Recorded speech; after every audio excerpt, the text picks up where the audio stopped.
El tema entonces de esta mañana es la educación desde una perspectiva reformada, de la tradición calvinista, pensando en una forma o tratando de ofrecer al menos algunas sugerencias de cómo desarrollar nuestra visión pedagógica para los días que nos ha tocado vivir. Puesto que vamos a hablar de la educación reformada, es necesario hacer algunas precisiones y aclaraciones.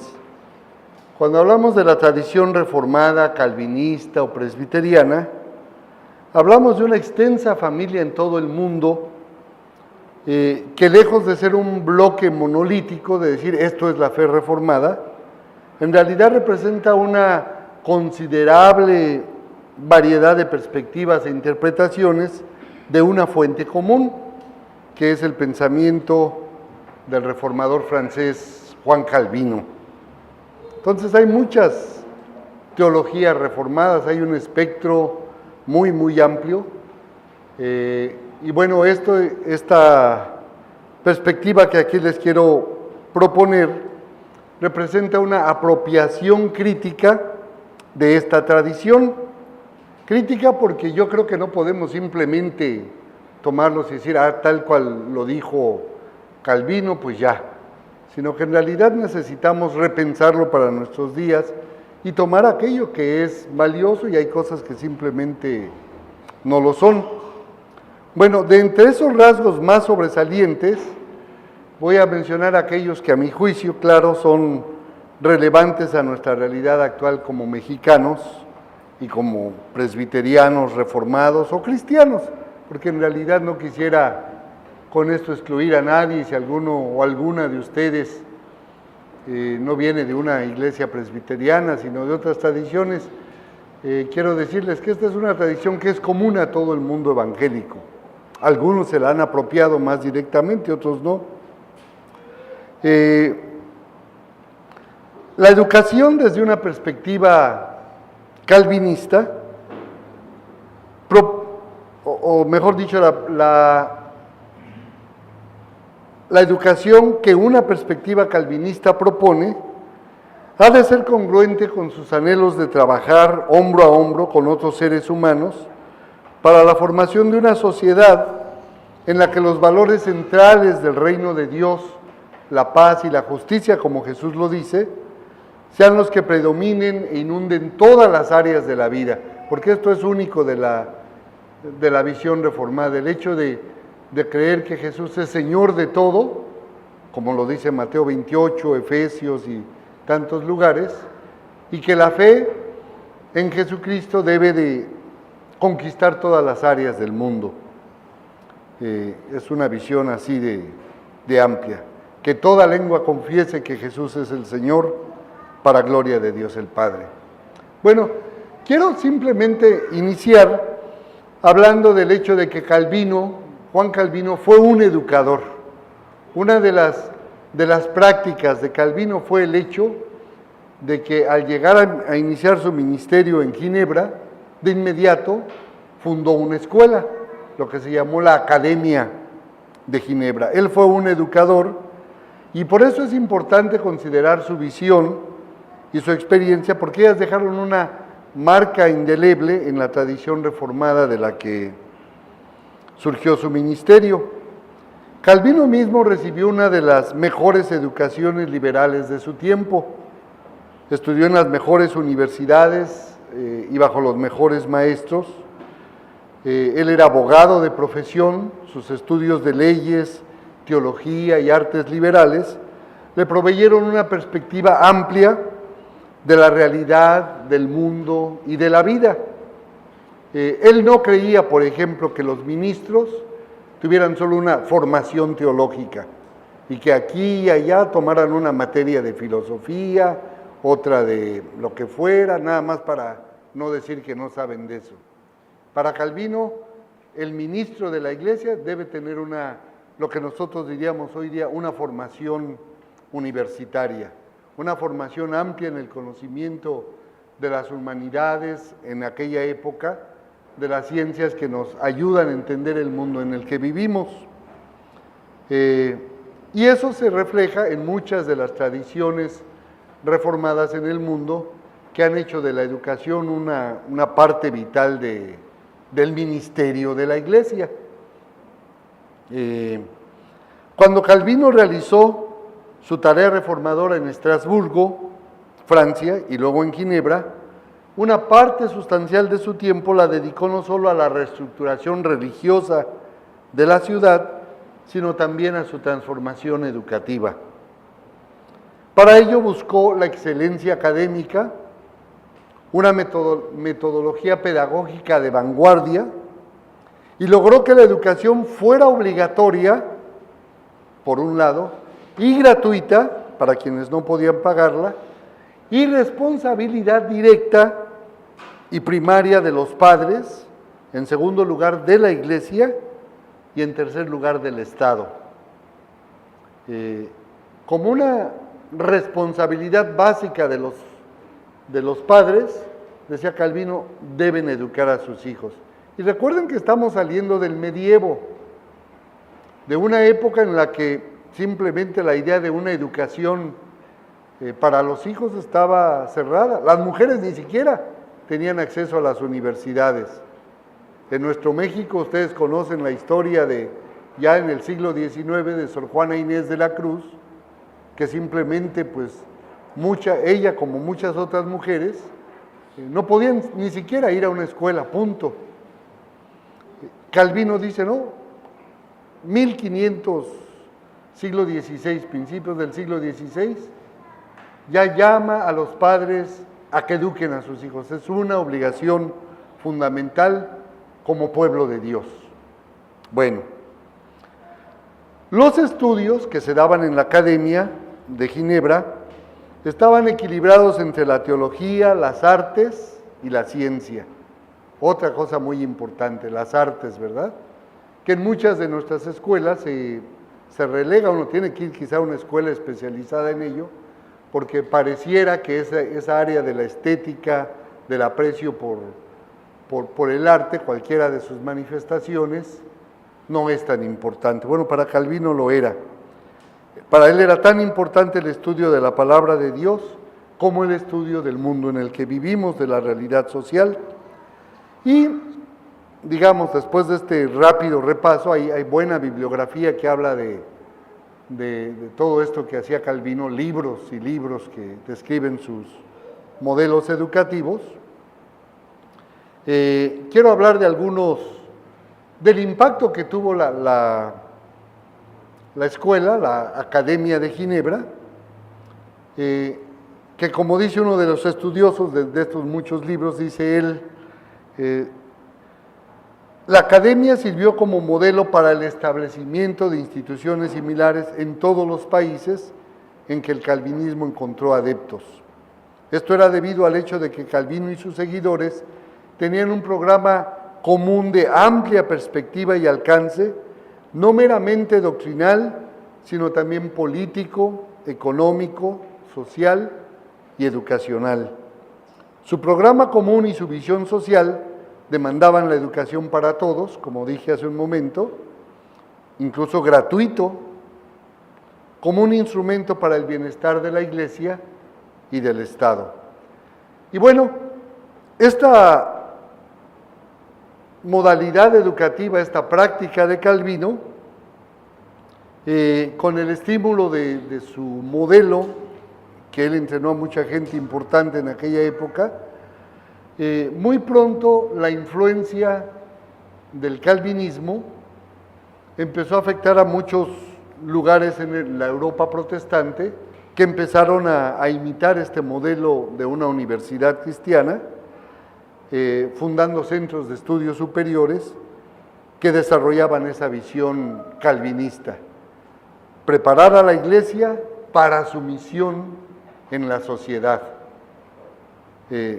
Tal misión estaba íntimamente relacionada con el propósito de la acción redentora de Dios en la historia, que se podría resumir así, que el ser humano, en obediente gratitud, trabaje para la renovación de la vida humana, para que ésta llegue a ser lo que Dios desde el principio quiso que fuera, una expresión de su paz y de su justicia.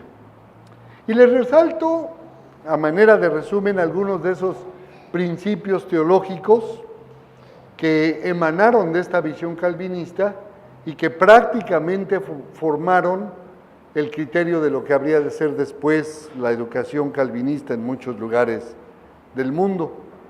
El primero, y otra vez insisto, recuerden que estamos a principios del siglo XVI, porque cuando vemos estas cosas que quizá para nosotros no sean tan novedosas, en ese entonces representan un adelanto de visión y perspectiva que iba muy, muy adelante. Lo primero es que el calvinismo promovió un genuino amor e interés por el conocimiento científico.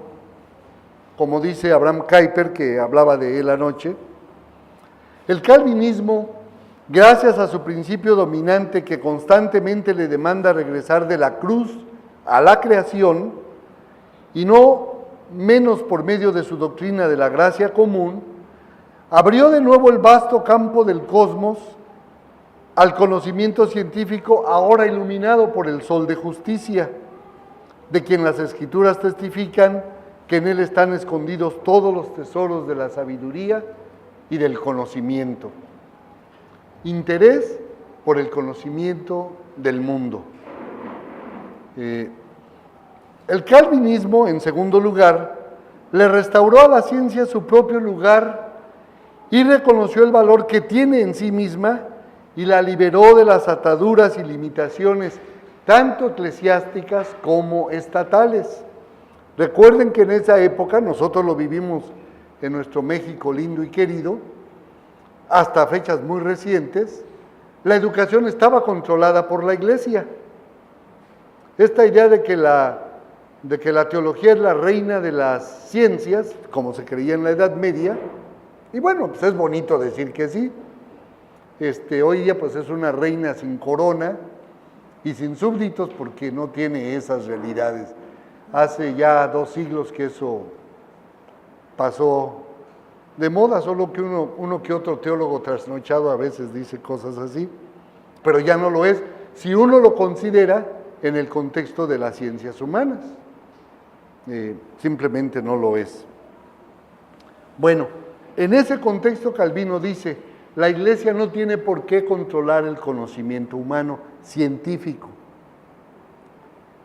Si hay un Galileo que dice, no es cierto que todo gira alrededor de la Tierra, sino que me parece que la Tierra gira alrededor del Sol, no va a esperar a que la Iglesia católica, porque en su teología piensa que no, que la Tierra es el centro del universo, lo va a mandar a la hoguera porque es un hereje.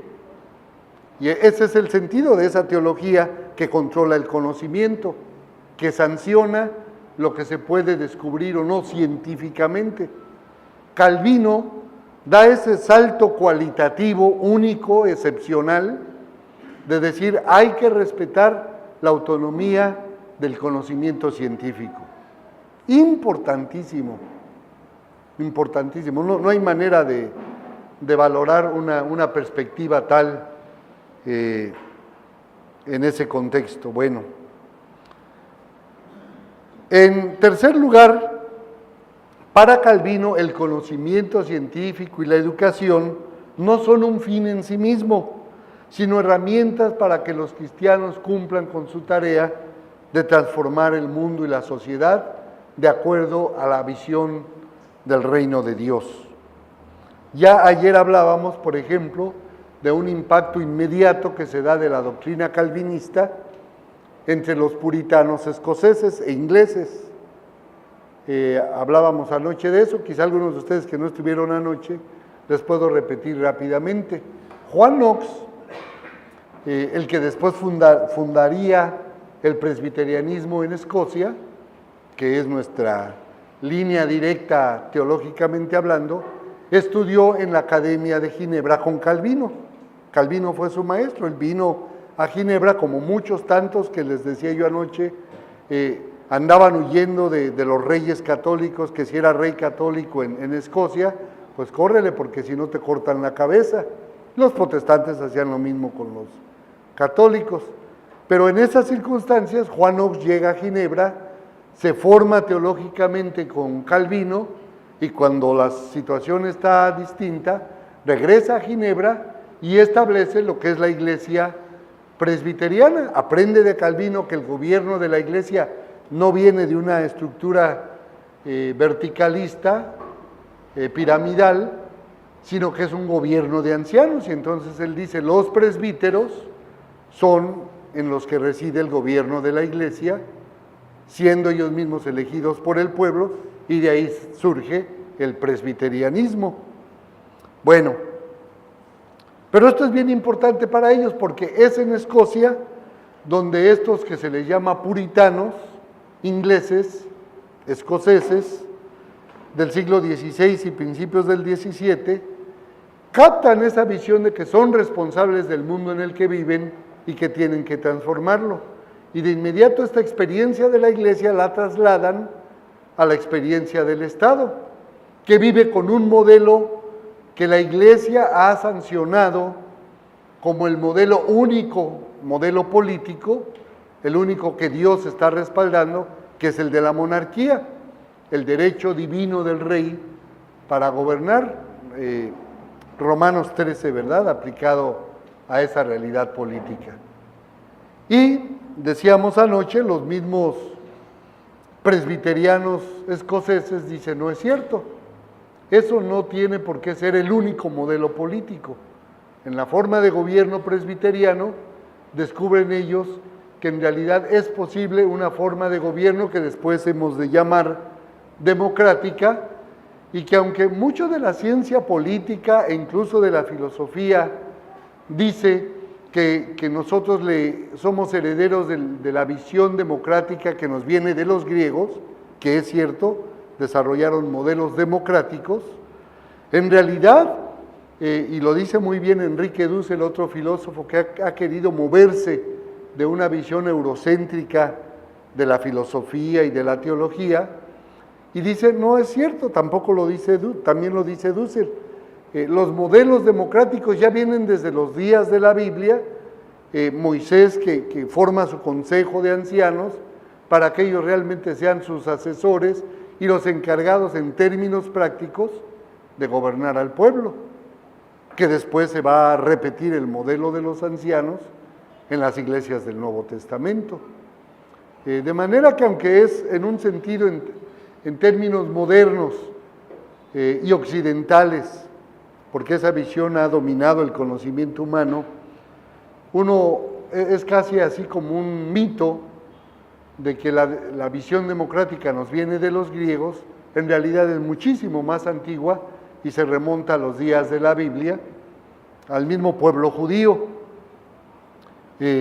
Bueno, pero es entonces en Escocia que aplicando este modelo de iglesia empiezan a transformar la sociedad, a convertirla en una realidad realmente democrática, y tiene un impacto social tremendo porque las democracias europeas empiezan a colapsarse y ya en el siglo XVII empiezan a surgir los modernos estados democráticos, que hoy día, digamos, es la norma de fe y conducta en el mundo político, ser democráticos. Bueno, quiero resumir entonces de esta visión calvinista algunos de los ejes teológicos fundamentales que se descubren en Calvino mismo y en algunos de los calvinistas, que vienen a ser algo así como la columna vertebral, digamos, hablando en términos educativos, diríamos que es como el eje troncal de estudios que informa todas las materias que se enseñan.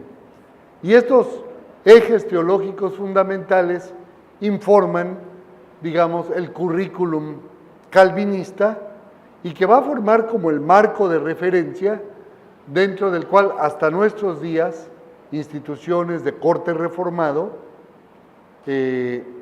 viven estas realidades. En primer lugar, la doctrina de la soberanía de Dios, que es, digamos, quizá uno de las aportaciones del pensamiento calvinista al mundo cristiano, el descubrir en las Sagradas Escrituras la idea de la soberanía de Dios. El reconocimiento del dominio soberano de Dios en la creación es el punto de partida de la visión calvinista de la educación. Dios es el Señor de todo y por consiguiente no hay ningún campo de la actividad humana que se pueda abstraer de su señorío. Eso es importantísimo. Si Él es Señor del cielo y de la tierra, toda autoridad me ha sido dada en el cielo y en la tierra, dice Jesús. El señorío de Cristo y el alcance de su obra redentora no solo tienen que ver con el individuo, sino también con la sociedad e incluso con la misma creación. Es empezar a ver las implicaciones de esa visión en el desarrollo de la ciencia humana, la soberanía de Dios. En segundo lugar, la dignidad del ser humano. Se reconoce la dignidad y valor que el ser humano tiene por el hecho simple pero profundamente significativo de que ha sido creado a la imagen de Dios. De ello deriva su alto valor y dignidad, Salmo 8 entre muchos pasajes. La vida humana adquiere un valor sagrado y ha de ser protegida, respetada y dignificada. En virtud de su creación a la imagen de Dios y de su elevada y singular posición de señorío sobre la creación, el ser humano es causa de admiración y reverencia. ¿Qué es el hombre? Para que tengas de él memoria. El Hijo del Hombre para que lo visites. La caída en el pecado no altera ese hecho fundamental. Paradójicamente, lo acentúa. El ser humano no dejó de ser humano al haber pecado, más bien se hizo rebelde y en esa rebeldía se vive deshumanizando constantemente. Al pecar contra Dios, pecó contra sí mismo y se sumió en una existencia infrahumana. La imagen de Dios ciertamente se distorsionó, pero no se perdió.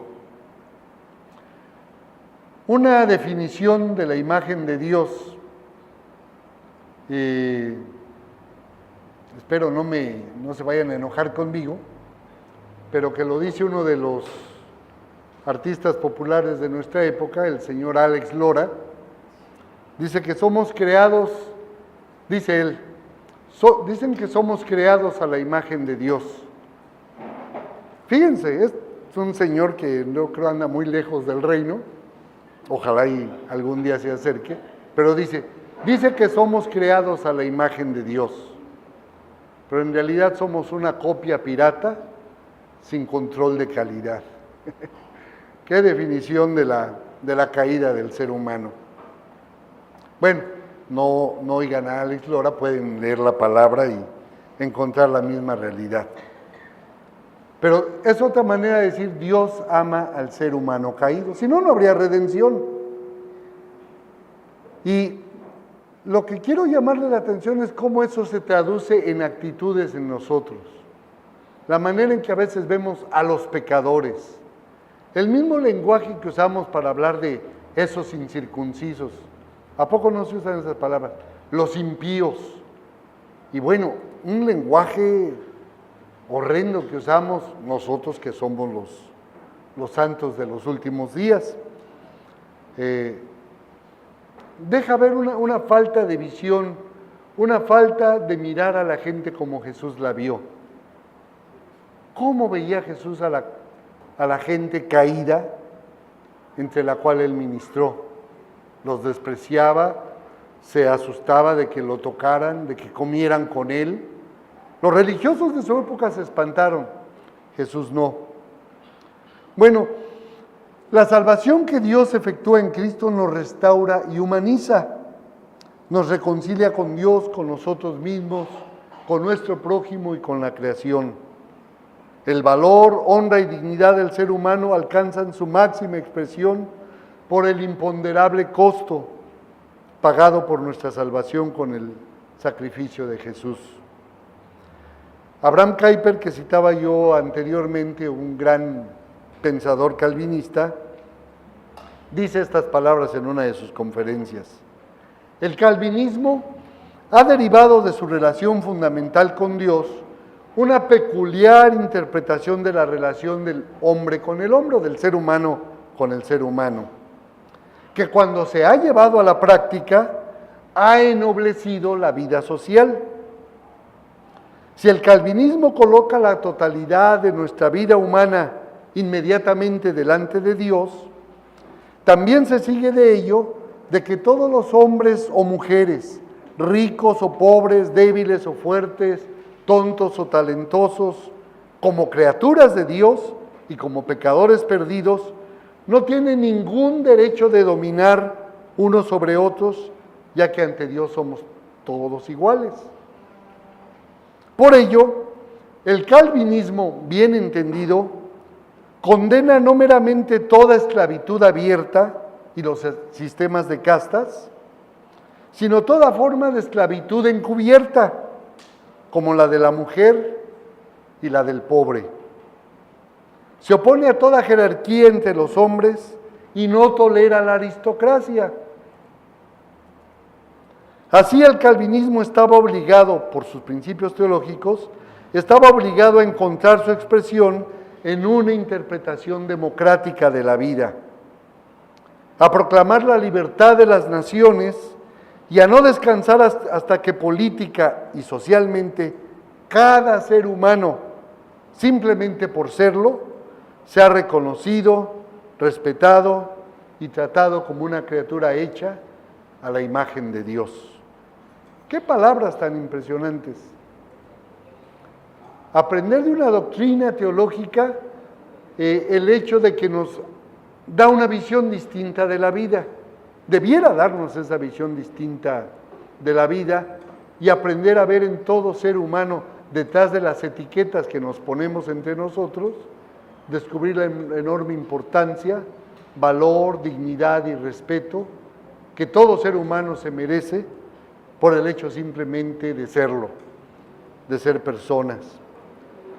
No quisiera dejar este punto sin hablar de la espantosa deshumanización que en las últimas 2 décadas, en gran parte gracias a los gobiernos desde el año 2000, se ha producido en nuestro país. Vivimos una verdadera anomía, un crecimiento de la impiedad espantoso que ha deshumanizado horriblemente a nuestra sociedad. Los criminales que ya sin escrúpulo alguno pueden destazar, matar, destruir la vida humana como si estuvieran en un rastro, sin mayor preocupación. Y una sociedad que también se ha encallecido, que ha cerrado su corazón y sus entrañas ante esas realidades tan espantosas que vivimos. Los cientos de miles de muertes desde el año 2000 hasta nuestra época son horrendos. La guerra de Vietnam, por hablar de una guerra reciente y más o menos de larga duración, murieron más gentes en la administración de Calderón, el doble de gentes, que en la guerra de Vietnam, a manos tanto del gobierno como de las organizaciones criminales. Espantoso. Y se vive una indiferencia, una deshumanización espantosa. Bueno, un tercer principio, soberanía de Dios, respeto por la dignidad del ser humano, un tercer principio que sin duda provee una visión amplia para la tarea educativa, es el mandato cultural. El mandato cultural. Génesis 1, 26, 27, 28. Y creó Dios al hombre a su imagen y semejanza, a imagen de Dios los creó, hombre y mujer, varón y hembra los creó. Y dijo, id, señoread y dominad sobre toda la creación. La primera tarea, la primera misión que Dios da a nuestros padres en el huerto de Edén es lo que la teología reformada ha llamado el mandato cultural.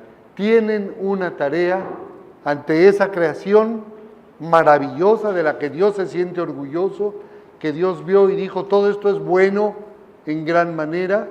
Él no es el demiurgo del pensamiento gnóstico, sino que afirma el valor de la creación y le da a esa primera pareja una tarea de ir y cultivar ese mundo. Génesis 2 dice, Dios puso al hombre en el huerto del Edén tabasqueño también, para que lo labrara y lo guardase. Labrarlo, la primera pareja son campesinos y deben cuidar con una devoción religiosa, porque el verbo guardar tiene esa fuerte carga semántica, esa creación que Dios les ha dado. A esa realidad bíblica, la teología reformada la ha llamado el mandato cultural, el mandato de cultivar, de ahí cultural, al mundo. En el contexto, y hay que recordarlo siempre, de un mundo absorto en lo místico y sagrado, la forma de vivir la fe el ejemplo eran los monjes, que se encierran en un monasterio con murallas alrededor para no ver nada de lo que está afuera porque se piensa pecaminoso, y se la pasan en la contemplación de la cruz, de los misterios, de las reliquias de los santos, y esa es la vida cristiana ideal.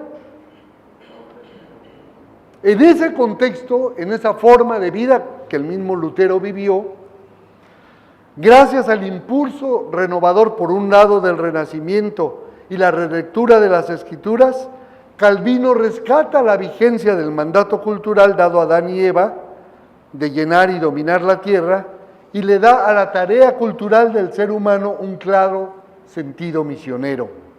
El ser humano, el creyente, en primer lugar, en sus actividades cotidianas está cumpliendo con una vocación que Dios le ha impuesto. Bien importante recuperar esa visión. Todavía, quizá existen rasgos, ustedes me lo dirán, yo no conozco el mundo tabasqueño como ustedes, pero todavía recuerdo yo épocas que veía yo allá en Chilangolandia, donde hermanos de iglesias no querían mandar a sus hijos a la preparatoria o a la universidad porque los van a corromper. ¿Qué les pueden enseñar si son puras cosas del mundo? Lo mejor es que estén acá encerrados y se libren de vivir ese mundo de maldad. Allá en Estados Unidos muchos evangélicos practican lo que llaman ellos el homeschooling, de enseñar a sus hijos en la escuela. Encargan los libros de texto, el gobierno les autoriza eso y no mandan a sus hijos a la escuela porque les enseñan cosas feas. Y el papá y la mamá son los maestros. Bueno, Calvino al menos diría esa no es la visión bíblica. Nuevamente dice Abraham Kuyper acerca de esta idea del mandato cultural. El calvinismo fue llamado a regresar al orden de la creación, llenar la tierra y sojuzgarla. El ser humano tenía una tarea importante que realizar en la tierra. El cosmos, con toda la riqueza del reino de la naturaleza, estaba frente al ser humano. La totalidad de ese campo ilimitado tenía que ser cultivado. A dicha labor, el calvinista se consagró con entusiasmo y energía, porque de acuerdo a la voluntad de Dios, la tierra y toda su plenitud tenía que ser sujetada por el ser humano. A fin de realizar tal tarea, un conocimiento de la tierra era indispensable, un conocimiento de sus océanos, de su naturaleza, de sus atributos, de sus leyes, el conocimiento científico. Y así sucedió que gente que hasta ese punto, siglo XVI, desdeñaba la ciencia y el conocimiento humano, repentinamente, con una nueva y vigorosa motivación, se lanzó al estudio de esa realidad. Qué importante, ¿verdad?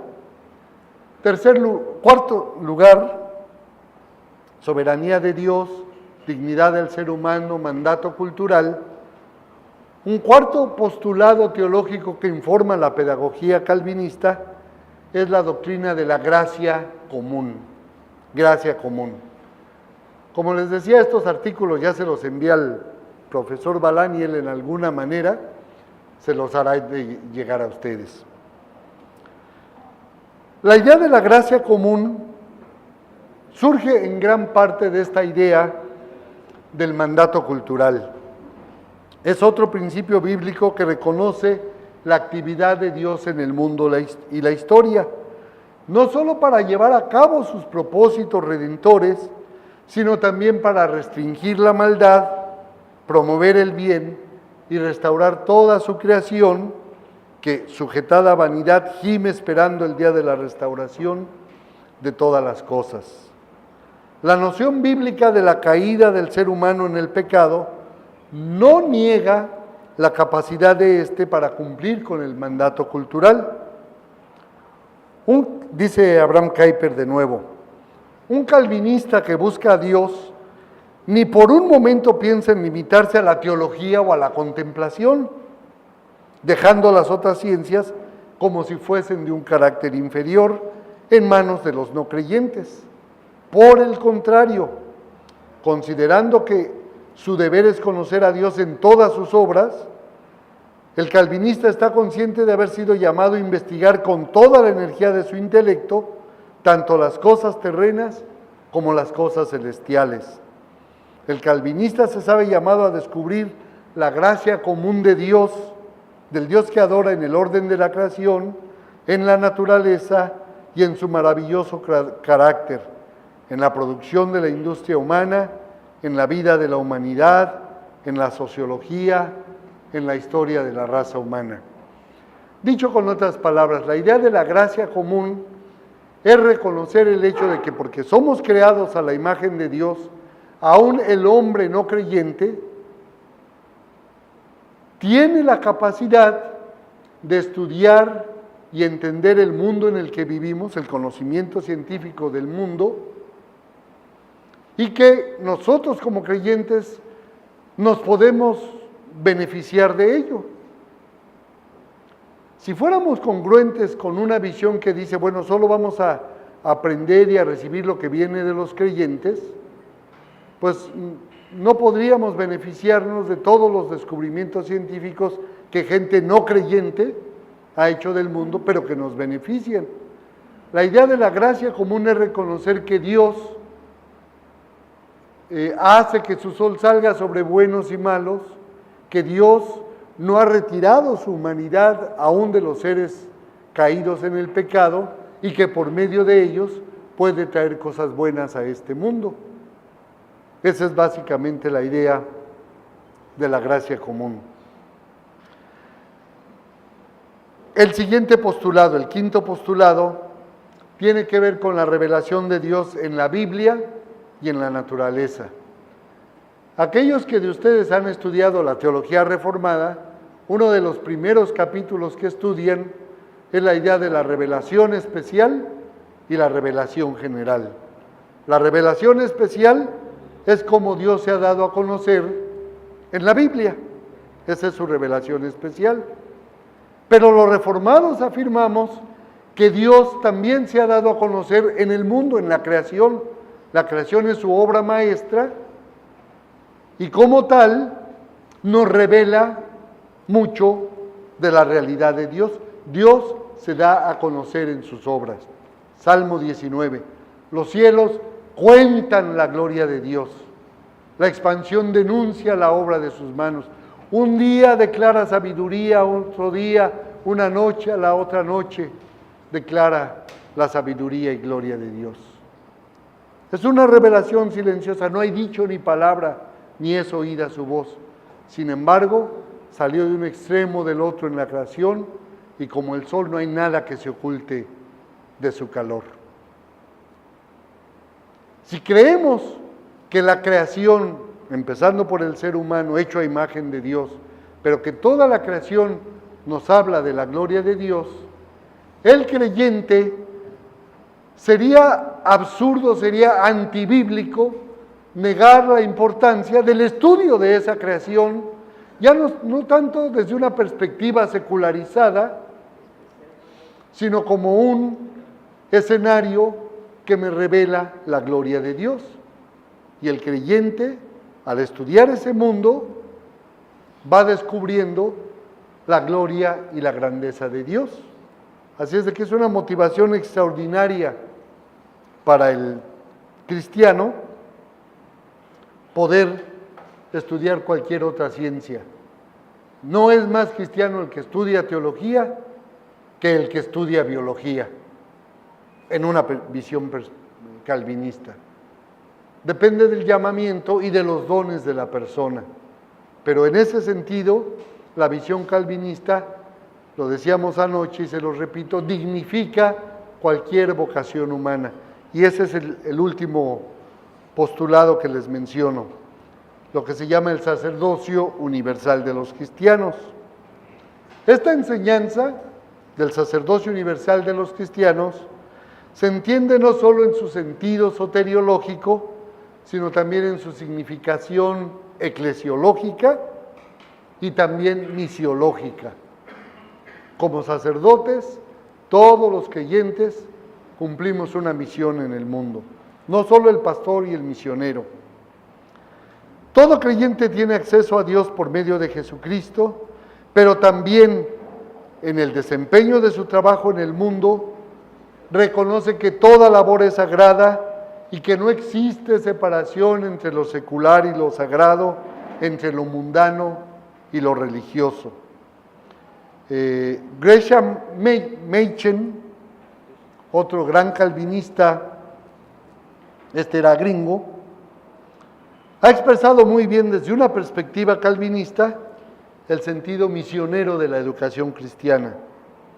Y así lo describe él con estas palabras, lo cito: en lugar de destruir las artes y las ciencias o de ser indiferentes a las mismas, cultivémoslas con todo el entusiasmo del auténtico humanista, mas al mismo tiempo consagrémoslas al servicio de nuestro Dios.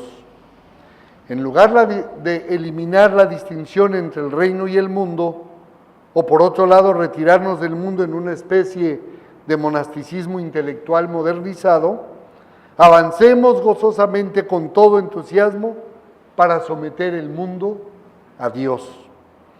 El cristiano no puede sentirse satisfecho en tanto que alguna actividad humana se encuentre en oposición al cristianismo o desconectada totalmente del mismo. El cristianismo tiene que saturar no tan solo todas las naciones, sino también todo el pensamiento humano. El cristianismo, por tanto, no puede sentirse indiferente ante ninguna rama del esfuerzo humano que sea de importancia. Es preciso que sea puesta en contacto en alguna manera con el Evangelio. Es preciso estudiarla, sea para demostrar que es falsa o para utilizarla en activar el reino de Dios. El reino debe ser promovido, no solo en ganar a todo hombre para Cristo, sino en ganar al hombre y a la mujer enteros. Bueno, son 5 o 6 postulados teológicos que informan, que son así como el esqueleto, el marco de referencia desde el cual se articula la educación calvinista. Pero por supuesto tenemos que preguntarnos qué de nosotros, qué ha pasado con las iglesias calvinistas en el México contemporáneo. Bueno, en primer lugar les quiero proponer una visión o dar un ejemplo para la universidad, para nuestros seminarios, para nuestras iglesias, incluso para los hogares, de un artículo sumamente sugestivo que Pablo Latapí, uno de nuestros grandes educadores, un hombre cristiano, Pablo Latapí Sarré, porque había por ahí un anunciador de noticias que se llamaba también Pablo Latapí, de hecho, sobrino de él.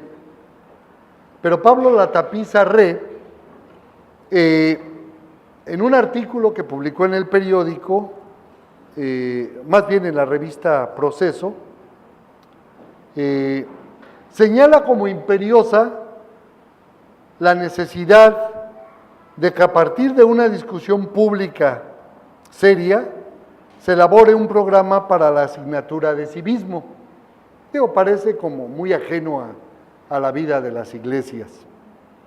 Pero hace un momento el hermano Balán hablaba del interés que tiene la universidad por crear, producir, educar a personas que sean la voz de la iglesia, del reino de Dios, de Jesucristo, en el mundo en el que vivimos, en el mundo del periodismo, de las artes. Bueno, aquí está un modelo. Pablo Latapí para mí es uno de mis grandes modelos a seguir en esa tarea de llevar una voz cristiana al mundo público y tener una influencia importante. Bueno, volviendo a su artículo sobre la necesidad de elaborar un programa para la asignatura de civismo en las escuelas públicas, que tome en cuenta, dice él, los fenómenos que vive la sociedad mexicana, la importancia, y él menciona algunos casos, la consolidación de la sociedad civil, el surgimiento de instancias de contraloría social, las transformaciones del Estado, la crisis de los partidos. Este artículo lo escribió en el 92, hace 24 años, y parece que está hablando del México del 2016. La crisis de los partidos, las vicisitudes electorales, la violación de los derechos humanos, la corrupción pública y privada, la impunidad, entre otros. Fíjense, Elabora menciona al menos todos aquellos grandes males que vive nuestra sociedad y que si algo ha hecho hasta el presente, solo se han exacerbado, se han desarrollado de una manera alarmante y ya extrema, de situaciones límites, de que uno se va acercando al precipicio y el momento que se dé el paso final no hay vuelta de regreso. Estamos realmente viviendo en momentos límite en nuestra sociedad.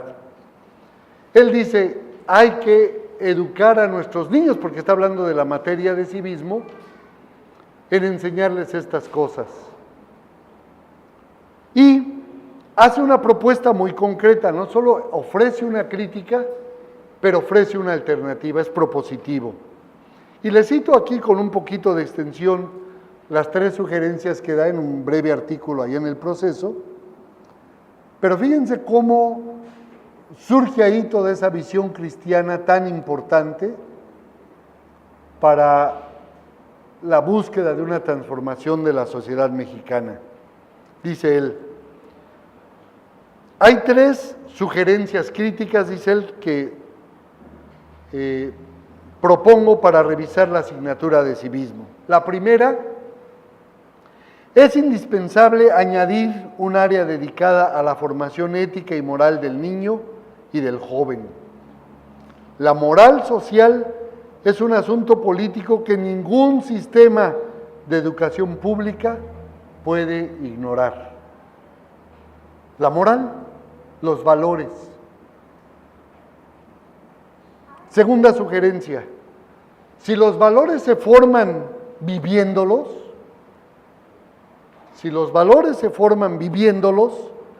los programas de civismo debieran empezar por modificar la organización autoritaria de la escuela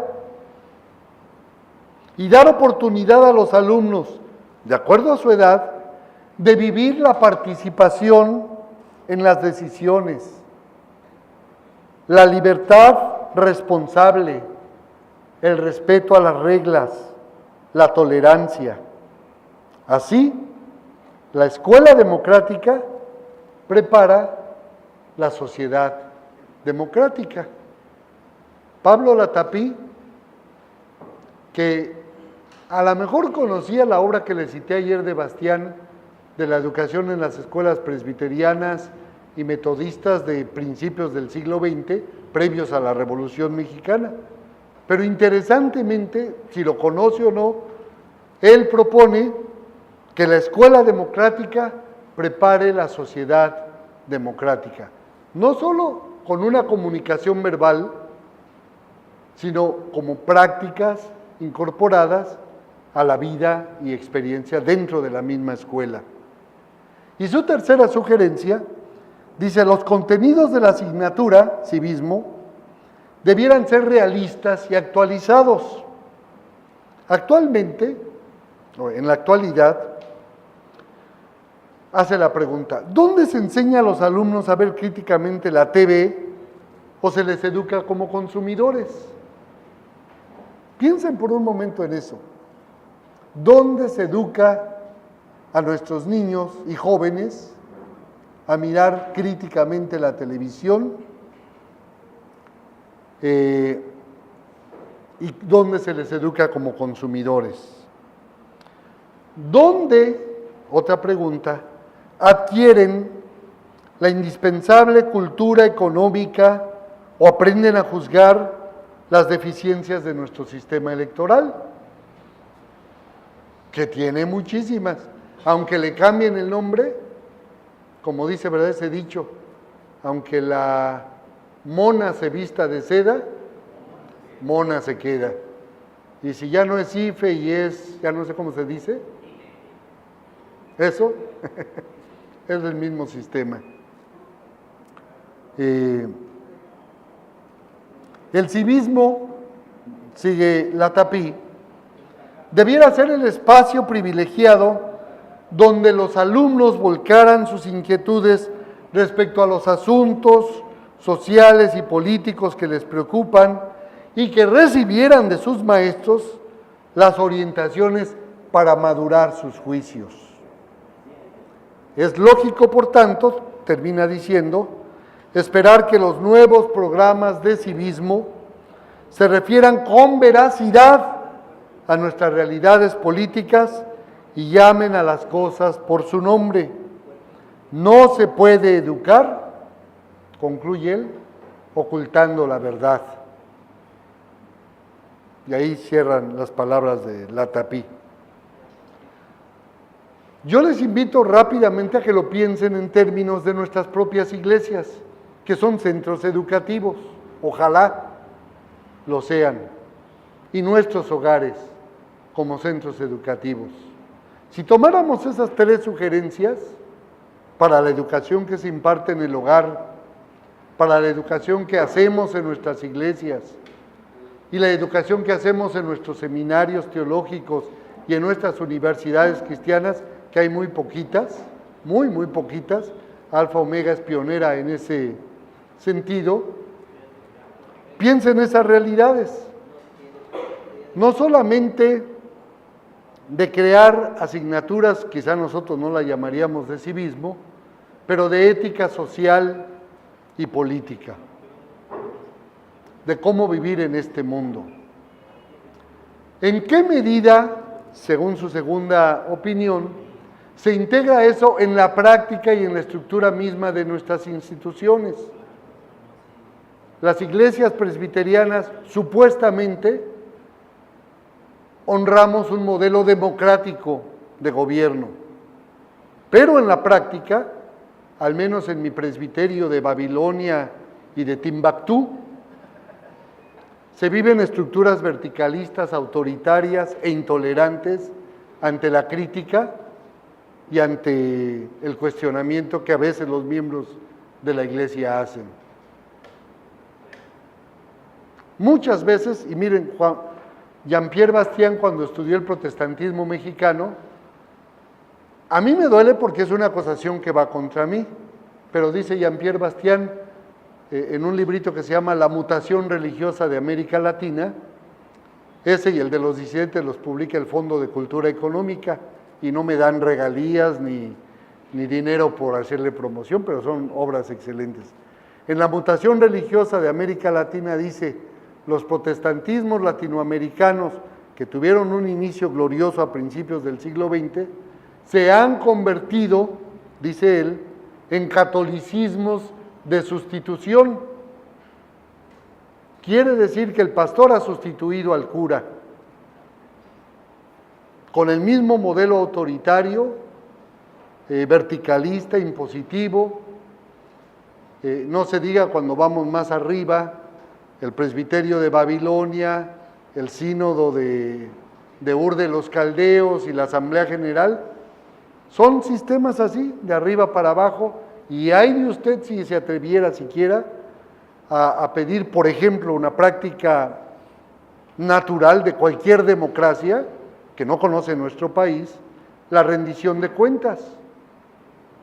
La persona de arriba tiene la obligación de rendir cuentas porque es un servidor de los demás. Óigame, que la iglesia no capte eso, de aquel que no vino a ser servido sino a servir. La rendición de cuentas debiera ser espontánea y natural. Se da en nuestras instancias presbiteriales, eclesiásticas. Son preguntas que hay que hacernos. ¿Con qué realidad nosotros tratamos las grandes problemáticas nacionales? Dice la Tapia al final, no se puede educar ocultando la verdad. Hemos hecho, por ejemplo, de Ayotzinapa un tema de discusión en nuestras iglesias, los 43 desaparecidos que siguen desaparecidos. ¿En algo nos ha preocupado eso? ¿O tendrían que ser hijos de nuestras escuelas e iglesias para que entonces nos indignemos y digamos qué pasa? Y lamentablemente ocultamos la verdad. No vemos el mundo en el que vivimos y seguimos cantando coritos de alabanza a nuestro Dios, que está bueno, pero ¿dónde está la iglesia educadora, llamada a hacer una diferencia en nuestra sociedad? Y como eso, tantos males que agobian a nuestro pobre y sufrido México lindo y querido. Bueno, pues se me acabó el tiempo, hay mucho más, mire, me quedé como con 10 hojas por leer, pero yo creo que hasta ustedes van a estar agradecidos que le pare. Que Dios les bendiga, gracias.